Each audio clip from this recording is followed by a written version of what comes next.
ગાંધીનગરમાં cyber ક્રાઇમની team દ્વારા મોટી કાર્યવાહી હાથ ધરાઈ છે। યુવાનોને નોકરીની લાલચ આપીને ફસાવનારા 3 લોકો ઝડપાયા છે। જૂનાગઢના એક દંપતી અને આણંદના એક વ્યક્તિની પણ ધરપકડ કરવામાં આવી છે। ગેંગના સભ્યો અન્ય એજન્ટો સાથે મળીને યુવાનોને વિદેશ મોકલીને ઠગતા। ગેંગ રાજ્ય અને વિદેશના એજન્ટો સાથે સંપર્કમાં હતી। ઠગબાજ ગેંગનું પાકિસ્તાનના એજન્ટો સાથે કનેક્શન ખુલ્યું છે। ગેંગે પાકિસ્તાનના નાગરિકો સાથે દુબઈમાં કરી હતી મુલાકાત। મિયાઝ અલી અને તનવીર નામના પાકિસ્તાની એજન્ટ હતા। 31 યુવાનોને નોકરીની લાલચ આપીને વિદેશ મોકલ્યાનો ખુલાસો થયો છે। ગેંગ દ્વારા યુવાનોને દુબઈ, મલેશિયા, વિયેતનામ મોકલ્યા હોવાનું ખુલ્યું છે। સાયબર ક્રાઇમના નેટવર્ક ચાલે છે।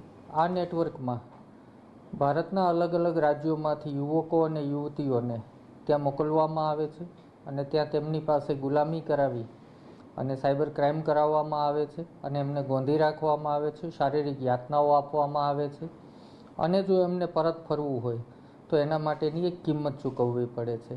આ પ્રકારનું જે સાયબર સ્લેવરીના જે રેકેટ ચાલે છે તે અનુસંધાને આજે એક નવા ગુના સબબ જૂનાગઢથી સોનલ સંજયભાઈ ફળદુ, તેમના પતિ સંજય હરિભાઈ ફળદુ અને તેમના સબ એજન્ટ શૈલેષ વાલજીભાઈ ડાભી જેઓ આણંદના છે, આ ત્રણેયની ધરપકડ કરવામાં આવી છે।